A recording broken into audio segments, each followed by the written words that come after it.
This is the Bush Whisperer coming at you from the beautiful penguin sanctuary, southern tip of Africa, Simonstown, Boulders, Cape Town. We consider disassociation for a moment. And to look at this association, we've got to look at the fundamental reality of confusion. What is confusion? Because confusion is what engenders disassociation. When one becomes confused, one disassociates. And if you want to consider what confusion is, you need to understand for a moment what the chakras are, if you really want to understand it. And we're not going to look at all the chakras, though there will be a discussion on all the chakras. We're going to look at the most fundamental chakra, which is the Sahasrara chakra. It's one that we shouldn't be playing with. The Sahasrara chakra is symbolized on the top of the head by a lotus. And the lotus has 1,000 petals, all of different colors. Consider that for a moment. It's not a simple glyph.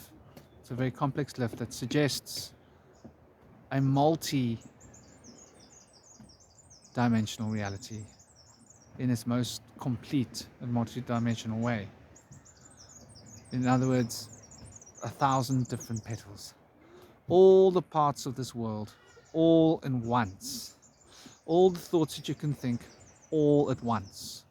All the sensations you can hold, all at once. All the emotions you can experience, all at once. All the different inspirational modes of awareness, all at once. And all of these, all at once. And then all that this amounts to as the reflection of its own polarity, all at once. And all the polarities that this can fit into, all at once. Just imagine what the suggestion is of this lotus flower. So when the Sahasrara chakra is out of balance, because somebody decided that they wanted to open their higher chakras instead of working on the lower chakras, they can become confused more easily. And the confusion is when too much information that's contradictory to other bits of information are being perceived and experienced simultaneously. I hope that makes sense. I hope you can digest that. From a shamanic perspective, the shaman induces a state of simplicity. The shaman does not attempt to contemplate these high realities. The shaman focuses in the lower aspect of the rhythm, which is the highest aspect of the 3 chakras that root us. And the shaman embeds the consciousness in this rhythm in order for the rhythm to carry one to a state of natural, pulsating, vibrational thought processes. For the rhythm keeps things in check. The rhythm prevents too many bits of information from being experienced simultaneously. Protects one from confusion. And so this contracting force, which is this essential nature of rhythm, if you want to look at it, to consider the cycles of time and the lords of the cycles of time, is to consider this principle deeply. I had to ask my son not to shout like that, because he's making a noise and I don't want him to disturb the other tourists. This principle of rhythm is fundamental to keeping your thoughts rhythmical and keeping your state of mind in a state of balanced flow of harmonies, so that the harmonies can flow reflecting balance. For rhythm generally becomes the balance of 2 points in time that is dissected by a sound that repeats itself. Think about it for a moment. So it is how things are measured, in a sense. Rhythm is an aspect of the measuring intelligence. And so rhythm is an aspect of time. And so the Lord of Time, Saturn, can be seen as governing rhythm. There's something interesting to consider, something worthwhile to note. So the shaman finds this rhythm to be a grounding presence that focuses the mind in such a way that confusion doesn't seep in. When one allows one's consciousness to ascend to the highest aspect of consciousness, one is taking in so much different information and so many different grades of these subtle fields of information that the mind can boggle. And the mind boggling feels like a drunkenness. It feels like an inebriation. And we all know that inebriation and drunkenness can be a pleasant experience. So it has become an addiction to many people that are studying yoga, meditation, the occult traditions, various different practices. They want to open the highest spheres. They want to have experience of the highest aspect of consciousness. They want to become attuned to the highest chakras, open these high chakras and gain these high insights. And where does it lead them? It leads them to a road of confusion. And when they become confused in this manner, disassociation can set in. For disassociation is when confusion becomes so solidified in the consciousness field. And in this way, the consciousness field is going to reflect this disassociation. When one becomes embedded in confusion in such a way that one accepts the confusion as a natural state of consciousness.